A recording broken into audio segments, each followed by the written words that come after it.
Next along, we have the unlocked frame rate mode, a toggle added on all current-gen machines, even including Series S. Now, the introduction of an unlocked FPS toggle does not, of course, immediately equate to 120 FPS gameplay. Control is notable even all these years on for pushing intricate physics-based destruction, a heavily CPU-focused task on systems where CPU power is finite. Running through the very same areas in matching shots has PS5 consistently in last place here, with Series X often at 5 to 15 FPS to the better, and PS5 Pro pressing a further 2 to 5 FPS advantage on top.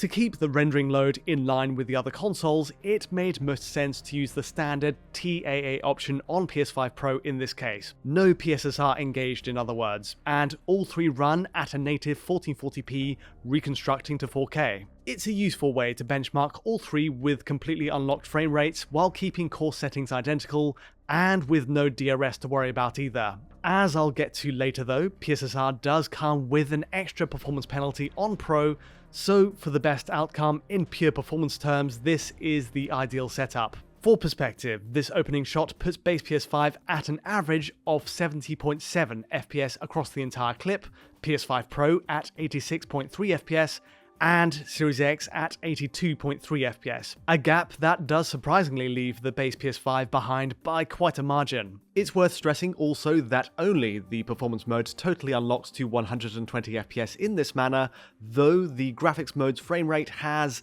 a benefit as well with it engaged.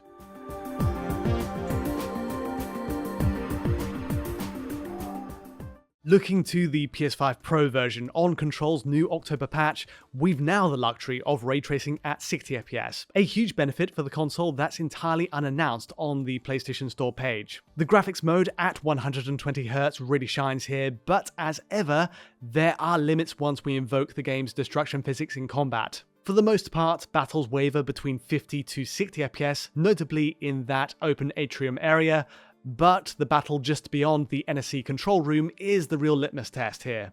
PS5 Pro is lurching to the mid-40s at points here, which does, in my experience, start to test the limits of VRR in producing a perceptually smooth result. That's the extreme worst case though, and again, 60 FPS is surprisingly well met in travelling around the complex overall. The only frustration then is that this 60 FPS readout isn't possible at, well, a 60Hz output on Pro. On a 60Hz display, the game defers to its regular old 30 FPS cap, despite the fact that the machine is provably able to reach greater levels of performance. One explanation is that these higher frame rates are only intended where VRR is available, since there are obvious drops to the mid-40s.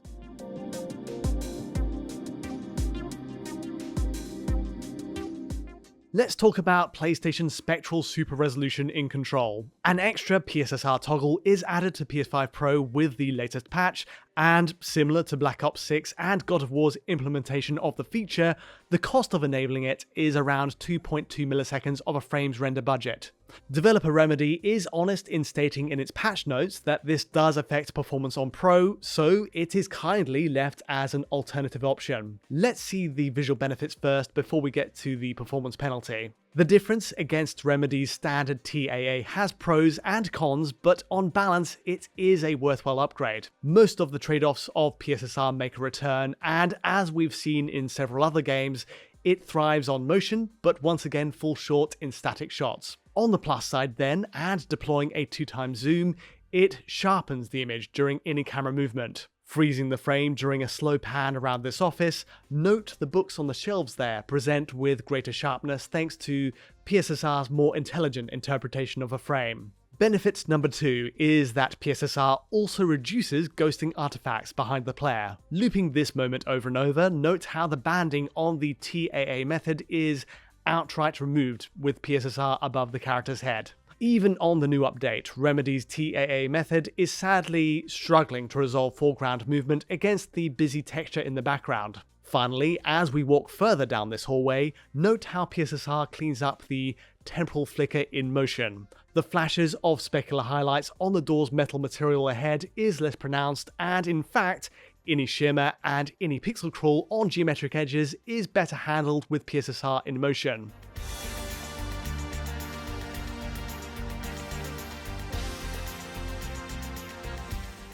Improved clarity, reduced stair-stepping, and lessened ghosting in motion are the advantages then. But what's the drawback to PSSR? In a nutshell, this current version of PSSR struggles to properly denoise parts of the frame, especially in static moments. So looking directly upwards at the glossy material of the ceiling here, PSSR has flickering artifacts which are effectively cleaned up with the regular TAA.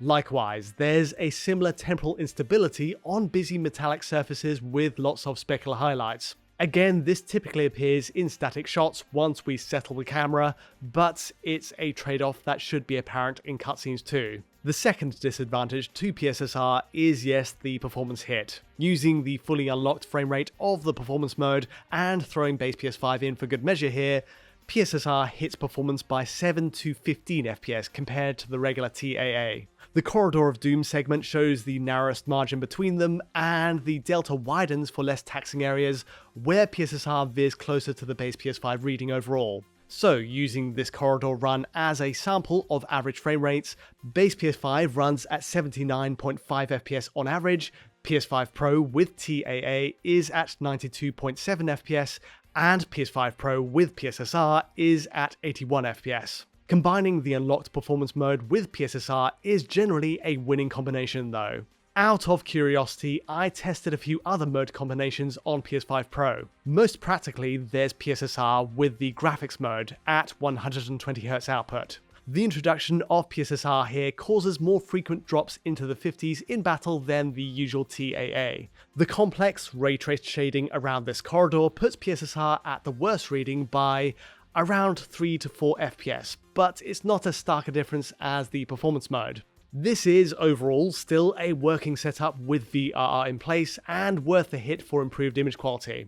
Likewise, running the performance mode at 60Hz with PSSR engaged gives out a decent lock at 60 FPS overall, even in our worst case scenario battle near the control room. And in a similar test, there's no issues on record whatsoever for running the graphics mode with PSSR at 60Hz with that 30 FPS cap.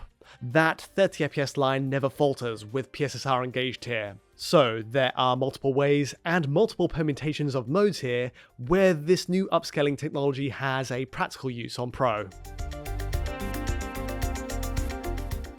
Control's new October update for console truly makes the most of the hardware at hand. The 120Hz output, unlocked frame rate mode, and VRR support all have clear use cases here. Likewise, the graphics mode's new 40 FPS and even 60 FPS cap in Pro's case is an excellent addition that strikes a happy middle ground in performance and visual quality. And to top that off, PSSR support on PS5 Pro offers benefits in motion, and while image quality is still troubled by noise and flicker there, it's a net improvement on balance over the regular TAA. On that note, PS5 Pro comes bundled with a few other visual tweaks worth mentioning here. The SSR setting is subtly improved, giving a more temporally stable look to reflections on glossy floors and walls.